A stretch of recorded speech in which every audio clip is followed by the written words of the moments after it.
Assalamualaikum warahmatullahi wabarakatuh. Halo, saya Siska Rihan Fariha. Pada video ini saya akan menjelaskan tentang keterampilan bahasa.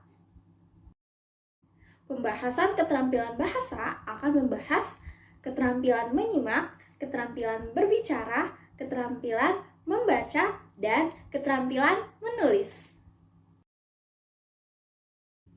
Keterampilan menyimak.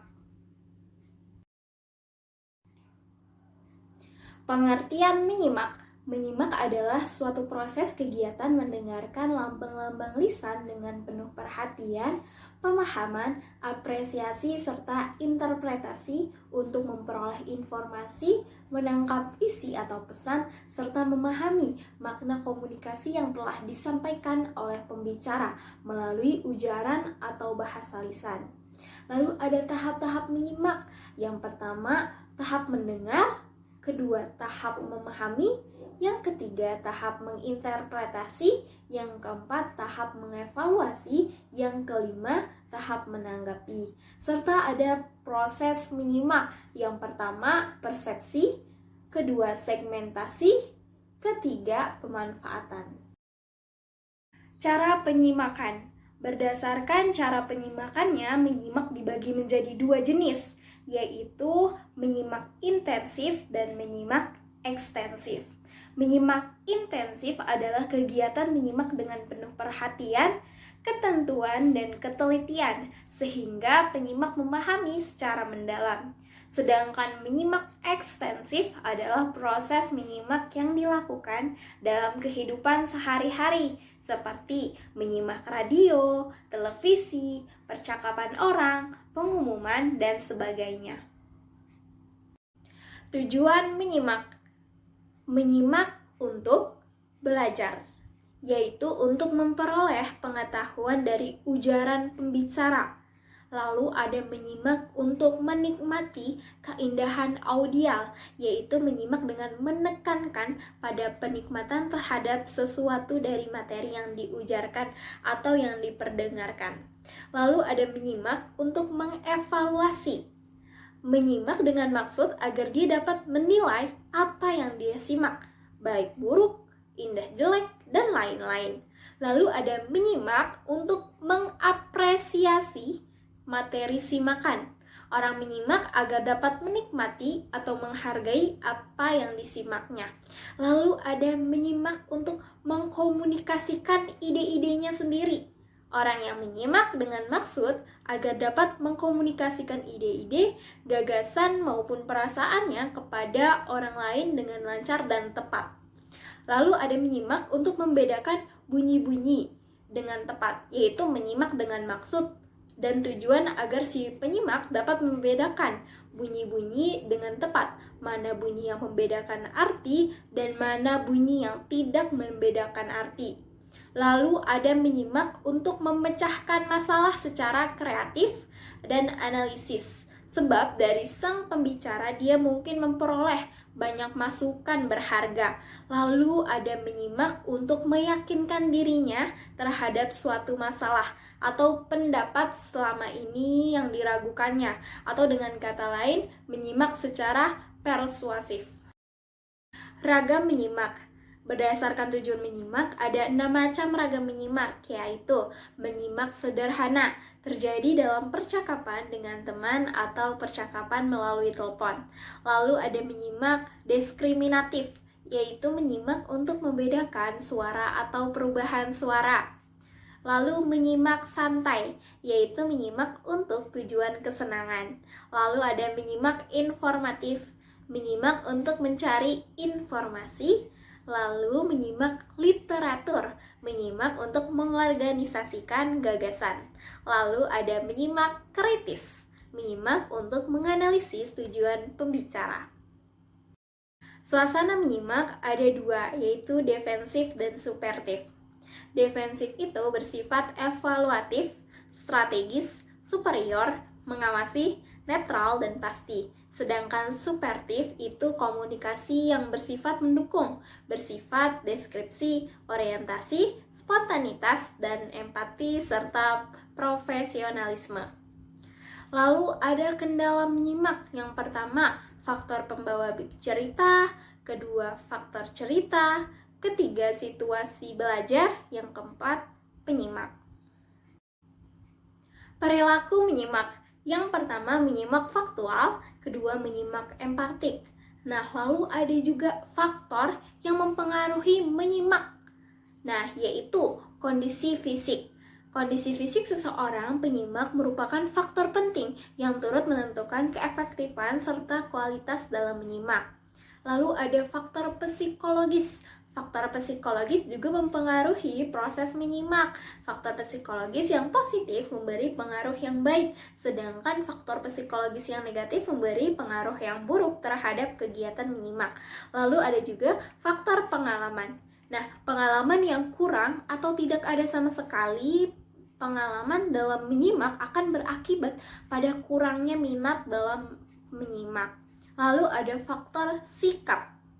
Pada dasarnya, manusia hidup mempunyai dua sikap utama mengenai segala hal, yaitu sikap menerima dan sikap menolak. Orang yang akan bersikap menerima pada hal-hal yang menarik dan menguntungkan baginya, dan bersikap menolak pada hal-hal yang tidak menarik dan tidak menguntungkan baginya. Lalu ada faktor motivasi. Motivasi merupakan salah satu butir penentu keberhasilan seseorang. Kalau motivasi kuat untuk mengerjakan sesuatu, maka dapat diharapkan orang itu akan berhasil mencapai tujuan. Begitu pula halnya dengan menyimak. Lalu ada faktor jenis kelamin.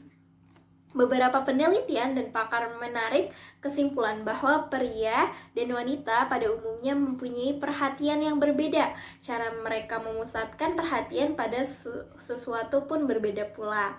Lalu ada faktor lingkungan. Faktor lingkungan berpengaruh besar terhadap keberhasilan menyimak, khususnya terhadap keberhasilan belajar para siswa pada umumnya.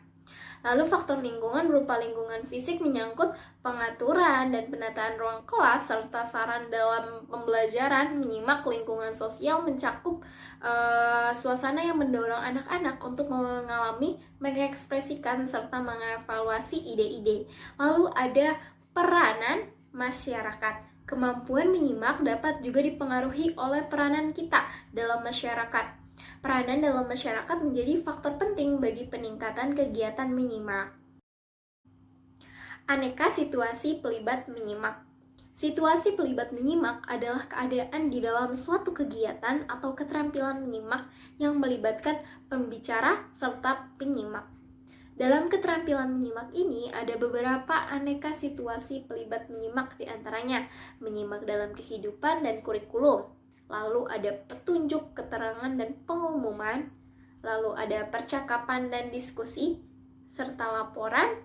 Lalu ada juga radio, televisi, rekaman, dan telepon. Memilih bahan menyimak yang menarik perhatian. Nah, perhatian kan adalah sesuatu proses penyeleksian dari berbagai ragam stimulasi, sebuah stimulus yang penting bagi seseorang pada saat tertentu. Nah, dalam bahannya itu ada dualog dan dialog. Dualog itu adalah komunikasi lisan satu arah, sedangkan dialog komunikasi lisan dua arah. Meningkatkan daya simak. Nah, meningkatkan daya simak itu ada dua, dari kegiatan dan pengalaman. Nah, kita akan membahas dari aneka kegiatan peningkat daya simak. Yang pertama, bisa menggunakan teknik loci. Kedua, penggabungan. Ketiga, fonetik. Yang keempat, akronim dan akrostik. Yang kelima, pengelompokan kategorial. Keenam, pemenggalan konsentrasi. Lalu kita akan membahas pengalaman yang dapat meningkatkan kemampuan menyimak. Nah, yang pertama, menyimak peserta didik lainnya ketika sedang mengemukakan pertanyaan, menjawab, membacakan rangkuman, maupun ketika menceritakan insiden tertentu. Yang kedua, turut serta mengambil peran bagian dalam suatu dramatisasi dialog. Yang ketiga, menyimak ceramah yang pembicaranya dari sekolah lain ataupun luar sekolah. Yang keempat, menyimak rekaman-rekaman seperti rekaman pidato, nyanyian, drama, puisi, dan lain sebagainya. Lalu ada menyimak rekaman tentang latihan pemahaman. menyimak cara memperagakan atau peragaan media. Lalu yang keenam, berpartisipasi dalam diskusi kelompok atau panel. Pembahasan keterampilan berbicara. Pengertian berbicara. Berbicara adalah proses perubahan wujud pikiran atau perasaan menjadi wujud ujaran. Tujuan berbicara. Tujuan utama dari berbicara adalah untuk berkomunikasi agar dapat menyampaikan pikiran secara efektif. Dan pembicara memahami makna segala sesuatu yang ingin dikomunikasikan, dan serta penyimak dapat memahami maksud dari pembicara. Nah, tujuan pembicara itu dapat meyakinkan, mempengaruhi, menggambarkan, serta memperluas wawasan. Berbicara sebagai suatu keterampilan. Berbicara merupakan penghasil bahasa untuk berkomunikasi sebagai salah satu keterampilan dasar. Dalam berbicara, ada keterampilan menyampaikan pesan melalui bahasa lisan. Aspek-aspek berbicara. Yang pertama, aspek tingkah laku. Ada dua aspek yang mempengaruhi, yaitu aspek kebahasaan, yaitu sebagai lafal, penggunaan kata, kalimat, intonasi, tekanan, dan ritme.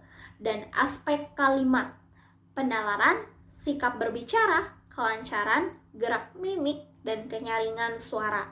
Nah, yang kedua, aspek sikap. Aspek sikap merupakan nilai seseorang pelajar terhadap pembelajaran melalui sikap berbicara. Lalu ketiga, aspek pengetahuan. Aspek pengetahuan merupakan aspek yang menilai sebuah kemampuan seseorang terhadap materi yang disajikan. Tahap-tahap berbicara, yaitu yang pertama, tahap persiapan.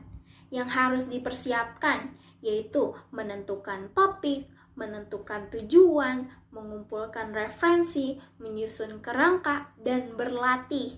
Nah, lalu yang kedua, tahap pelaksanaan kegiatan berbicara, yaitu terdapat pembuka, pembahasan pokok, dan penutup. Lalu ada tahap evaluasi. Nah, pada tahap evaluasi diperlukan untuk mendapatkan sebuah masukan tentang kegiatan berbicara yang telah dilakukan seseorang pembicara. Relevansi berbicara. Relevansi atau penalaran.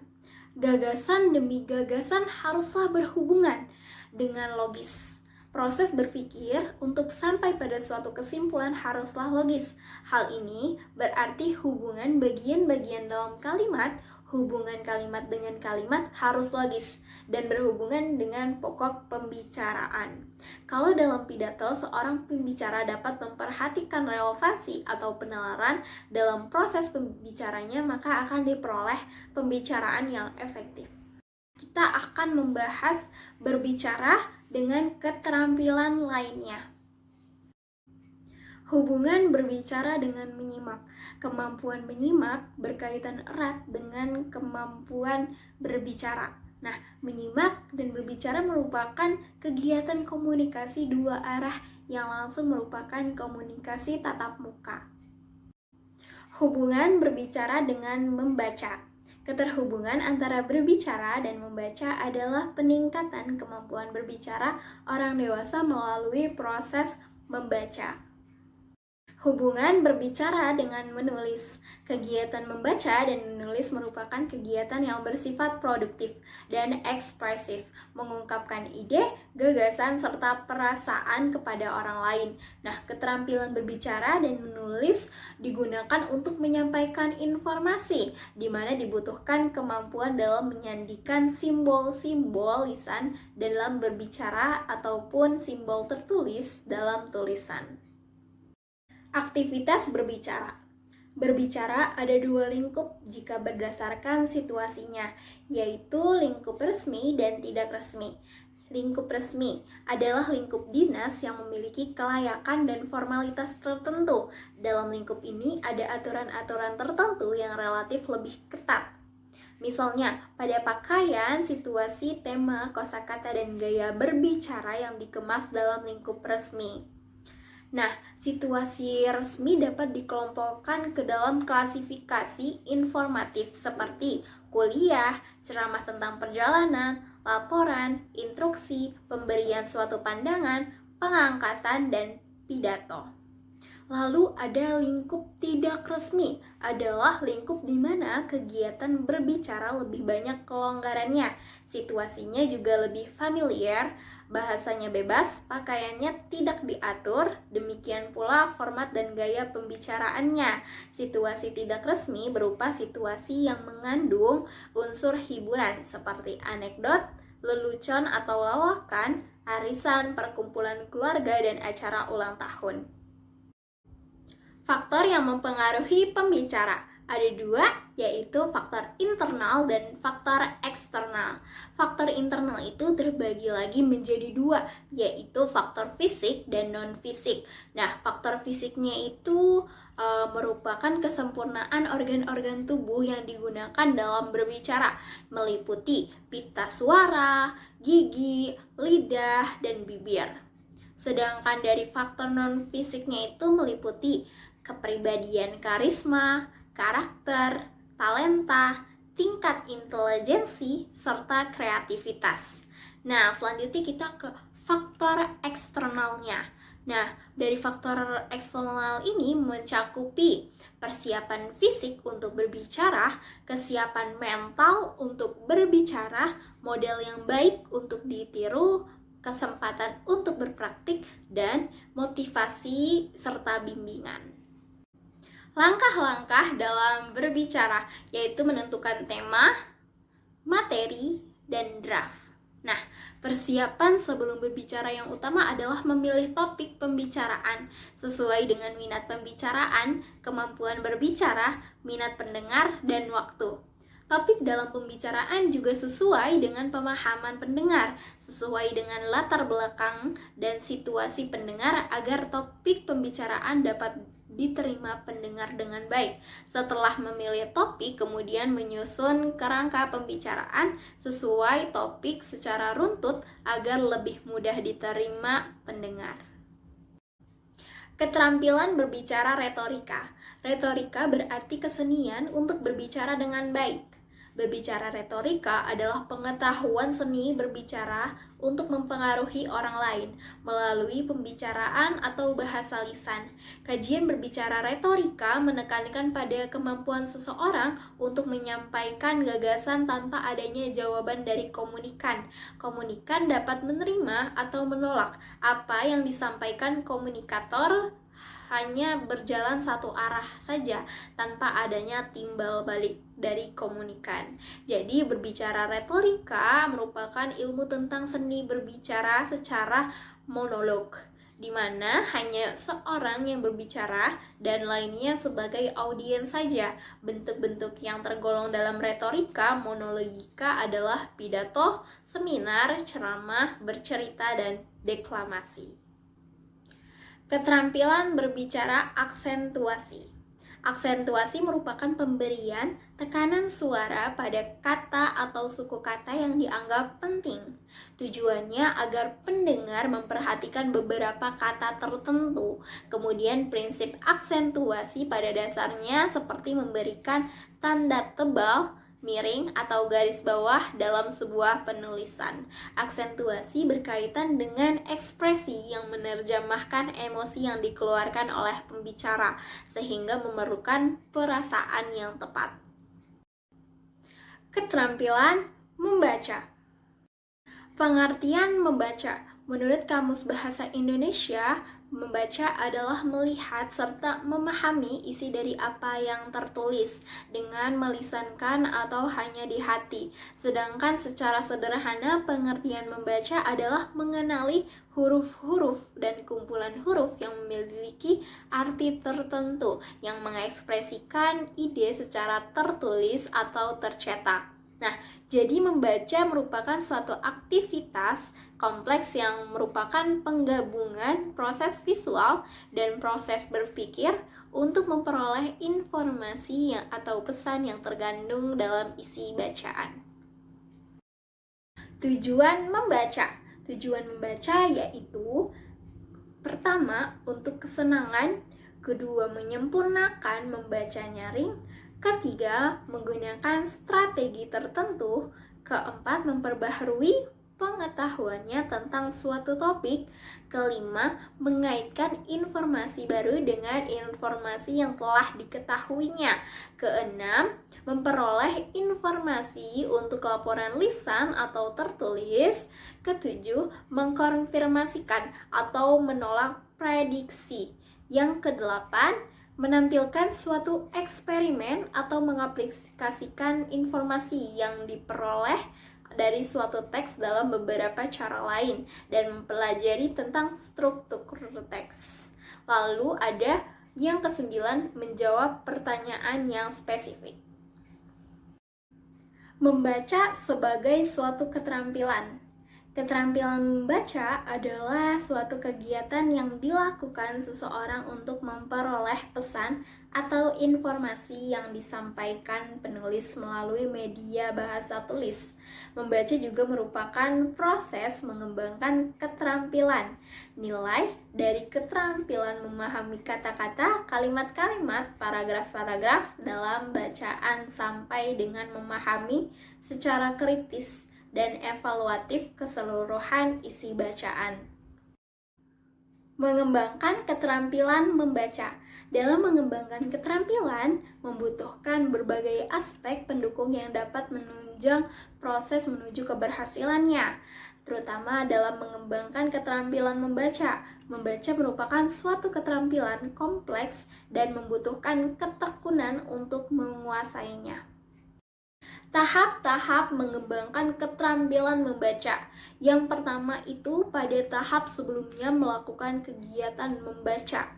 Nah, pada tahap ini, pertama, pembaca menggunakan pengetahuan bahasa yang digunakan dalam teks, sistem tanda baca, serta pola retorik atau struktur teks.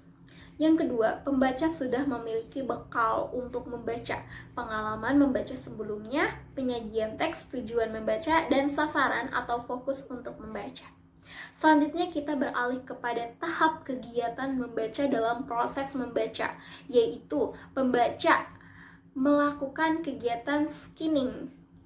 Yang kedua, pembaca melakukan kegiatan pencarian pengertian. Yang ketiga, pembaca melakukan kegiatan pramalan implikator. Yang keempat, pembaca melakukan kegiatan pemaknaan kembali. Yang kelima, pembaca melakukan kegiatan pengujian hipotesis. Yang keenam, pembaca melakukan kegiatan menyusun kembali. Lalu kita beralih kepada tahap setelah melakukan kegiatan membaca. Tahapannya itu yaitu ada pembaca merespon dalam berbagai cara. Terus kedua, membaca merefleksi berdasarkan apa yang dibaca. Yang ketiga, merasa sukses dan ingin membaca lagi. Yang keempat, mengekspresikan apa yang dibaca. Kegiatan membaca meliputi membaca nyaring dan membaca dalam hati. Membaca nyaring adalah kegiatan membaca yang dilakukan dengan cara membaca keras-keras, sedangkan kegiatan membaca dalam hati adalah kegiatan membaca dengan saksama yang dilakukan untuk mengerti dan memahami maksud atau tujuan penulis dalam media tertulis. Pengertian membaca nyaring. Membaca nyaring adalah kegiatan membaca dengan menyuarakan tulisan yang dibacanya dengan ucapan dan intonasi yang tepat, agar pendengar dan pembaca dapat menangkap informasi yang disampaikan oleh penulis, baik berupa pikiran, perasaan, sikap, ataupun pengalaman penulis. Pengertian membaca dalam hati. Membaca dalam hati adalah suatu kegiatan yang mengandalkan kemampuan visual, pemahaman, serta ingatan dalam menghadapi bacaan, tanpa mengeluarkan suara atau menggerakkan bibir. Kegiatan membaca dalam hati biasanya dilakukan pada tempat-tempat ramai dengan tujuan agar tidak mengganggu kegiatan orang lain. Nah, membaca dalam hati ini dibagi menjadi dua, yaitu membaca ekstensif dan intensif. Membaca ekstensif ini mencakup membaca survei, membaca sekilas, dan membaca dangkal. Nah, pada membaca intensif ini dibagi lagi menjadi dua, yaitu membaca telaah isi dan membaca telaah bahasa. Keterampilan aspek membaca. Keterampilan aspek membaca ini terbagi menjadi dua, yaitu keterampilan mekanis dan keterampilan pemahaman. Nah, pada keterampilan mekanis yang dapat dianggap berada pada urutan lebih rendah, aspek ini mencakup pengenalan bentuk huruf, pengenalan unsur-unsur linguistik, pengenalan hubungan pola ejaan dan bunyi, dan percepatan membaca ke taraf lambat. Nah, selanjutnya kita akan membahas keterampilan yang bersifat pemahaman yang dianggap pada urutan lebih tinggi. Aspek ini terdiri dari yang pertama, memahami pengertian sederhana, kedua, memahami signifikansi atau makna, yang ketiga, evaluasi atau penilaian, yang keempat, kecepatan membaca yang fleksibel. Nah, berdasarkan uraian yang tadi saya jelaskan, maka dapat disimpulkan ya, aspek membaca meliputi keterampilan mekanis dan keterampilan pemahaman ini. Keterampilan mekanis dapat diperoleh melalui membaca nyaring, sedangkan keterampilan pemahaman dapat diperoleh melalui kegiatan membaca dalam hati. Membaca intensif. Membaca intensif itu terbagi menjadi dua, yaitu membaca telaah isi dan membaca telaah bahasa. Membaca telaah isi. Membaca telaah isi mencakup membaca teliti, membaca pemahaman, membaca kritis, dan membaca ide. Selanjutnya kita akan membahas membaca teliti. Ialah merupakan dalam memperoleh pemahaman yang menyeluruh atas sebuah bahan bacaan. Proses membaca teliti pun sama pentingnya dengan proses membaca sekilas, yakni ketika membaca bahan bacaan yang kita sukai dengan teliti. Selanjutnya membaca pemahaman. Membaca pemahaman merupakan suatu kegiatan membaca untuk menyerap informasi dari bahan bacaan dan memahami maksud atau makna yang tersirat dari bacaan tersebut sehingga dapat tersampaikan dengan baik kepada pembacanya. Selanjutnya membaca kritis. Membaca kritis adalah tingkatan keterampilan membaca yang bertujuan memahami teks secara mendalam dengan mengaplikasikannya ke dalam proses berpikir kritis yang melibatkan kemampuan analisis, sintesis, dan evaluasi untuk memahami makna tersurat maupun tersirat secara menyeluruh. Selanjutnya membaca ide. Membaca ide ialah jenis aktivitas membaca intensif yang dikerjakan untuk mencari, mendapatkan, serta memanfaatkan ide apapun yang terdapat dalam sebuah bacaan. Membaca telaah bahasa. Membaca telaah bahasa menurut pandangan Tarigan yaitu suatu kegiatan membaca lebih menitik beratkan kepada keselarasan antara sebuah isi dan bahasa yang ada dalam setiap bacaan tersebut.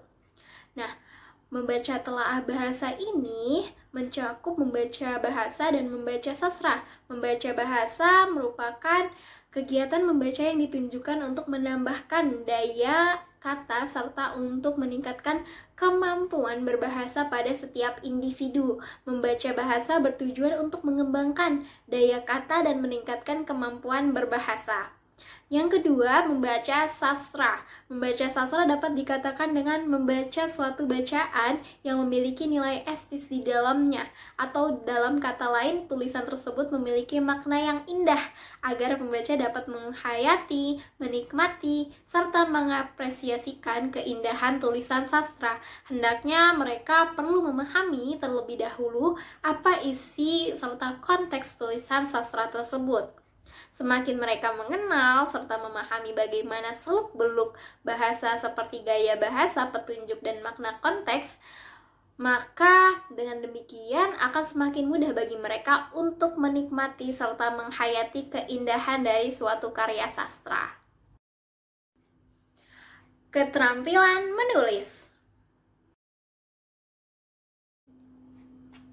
Pengertian menulis. Menulis merupakan komunikasi tidak langsung, yaitu kegiatan menyampaikan pesan dengan bahasa tulis sebagai medianya yang berupa pemindahan pikiran atau perasaan dengan memanfaatkan grafologi, struktur bahasa, dan kosakata dengan menggunakan lambang-lambang bahasa yang dapat dipahami orang lain. Fungsi menulis. Yang pertama, fungsi penataan. Menulis memiliki fungsi penataan terhadap gagasan, pikiran, pendapat, dan imajinasi seseorang, sehingga tulisan yang dituangkan oleh penulis bisa menggambarkan dan menjelaskan gagasan, ide, pikiran, pendapat, dan imajinasinya dengan jelas. Yang kedua, fungsi pengawetan. Menulis juga memiliki fungsi pengawetan untuk mengutarakan suatu cerita atau gagasan melalui tulisan yang berbentuk dokumen.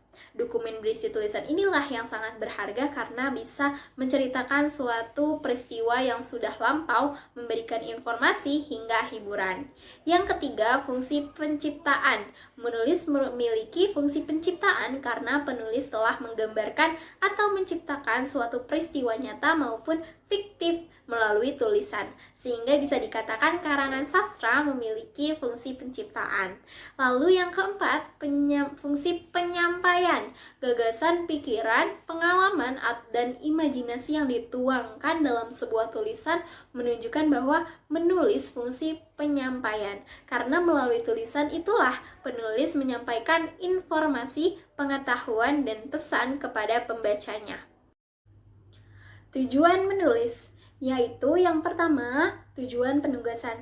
Dalam hal ini, penulis tidak memiliki tujuan dalam kegiatan menulis. Penulis hanya ingin menulis tanpa mengetahui tujuannya. Nah, yang kedua, tujuan altruistik. Penulis bertujuan untuk menyenangkan pembaca, menghindarkan kedukaan para pembaca, ingin menolong para pembaca, memahami, menghargai perasaan dan penalarannya, ingin membuat hidup para pembaca lebih mudah dan lebih menyenangkan dengan karyanya itu.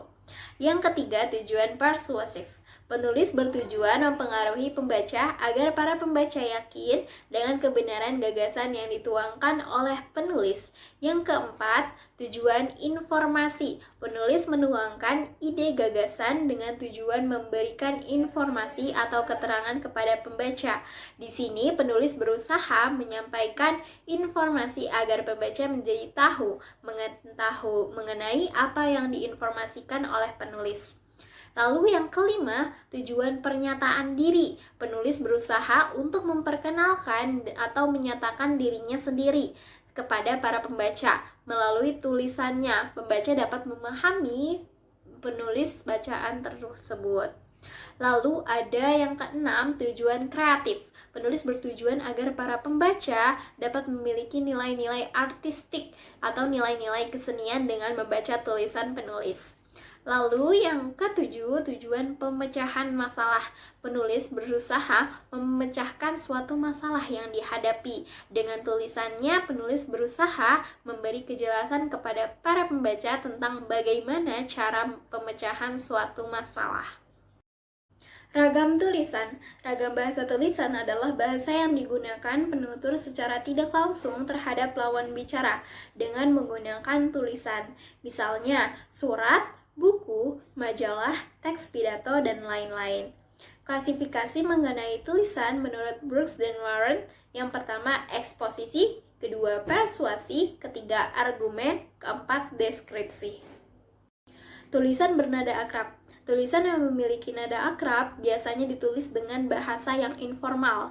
Ciri utama dari tulisan bernada akrab adalah riang, ramah, dan tidak terikat dengan aturan penulisan formal. Bentuk-bentuk tulisan bernada akrab yaitu buku catatan harian, cerita yang bersifat autobiografis, lelucon, dan catatan harian.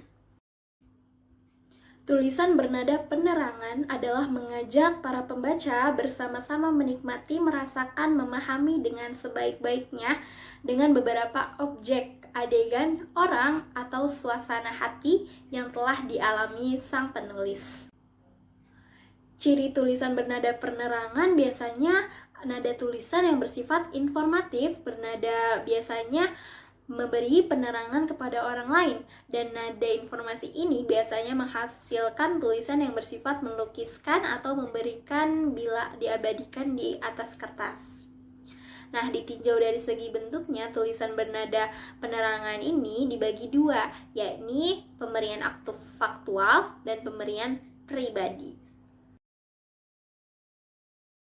Tulisan bernada penjelasan. Tulisan bernada penjelasan ini biasanya disebut tulisan penyingkapan. Tujuan dari tulisan bernada penjelasan ini adalah memberi penjelasan atau pemahaman kepada pembaca. Tulisan bernada penjelasan bersifat eksposisi sebagai tulisan informatif, tulisan yang bernada penerangan. Ciri-ciri tulisan bernada penjelasan yaitu daya tarik, luas, dan kerumitan. Bentuknya itu klasifikasi, definisi, analisis, dan opini. Tulisan bernada mendebat, tulisan yang bersifat meyakinkan. Bila seseorang pengarang mempergunakan nada mendebat atau nada argumentatif, maka hasilnya adalah tulisan yang bersifat meyakinkan atau tulisan persuasif. Tulisan persuasif adalah tulisan yang dapat merebut pikiran dan perhatian pembaca, yang dapat menarik minat dan dapat meyakinkan pembaca bahwa mereka pengalaman membaca merupakan suatu hal yang sangat penting. Ciri-ciri dari kalimat persuasif adalah berikut: jelas, hidup, beralasan kuat, dan dramatis. Bentuknya itu argumentasi, contohnya bisa argumentasi pernyataan, alasan, bukti, kesimpulan.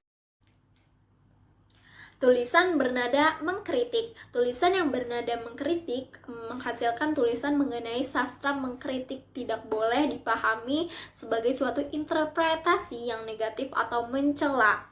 Ciri-ciri kritik: yang pertama, bersifat menanggapi, mengomentari karya orang lain. Yang kedua, menunjukkan kelebihan dan kekurangannya. Yang ketiga, memberi saran perbaikan. Yang keempat, bertujuan menjembatani pemahaman pembaca apresiator atau apresian dengan karya sastra bersangkutan. Contoh kritik yang baik yaitu, buku itu sangat baik, hanya saja covernya terlalu vulgar untuk kalangan remaja. Ada baiknya jika covernya diganti agar tidak membuat remaja berpikir ke arah yang lebih negatif. Terima kasih sudah memperhatikan pembahasan keterampilan bahasa. Semoga bermanfaat. Wassalamualaikum warahmatullahi wabarakatuh.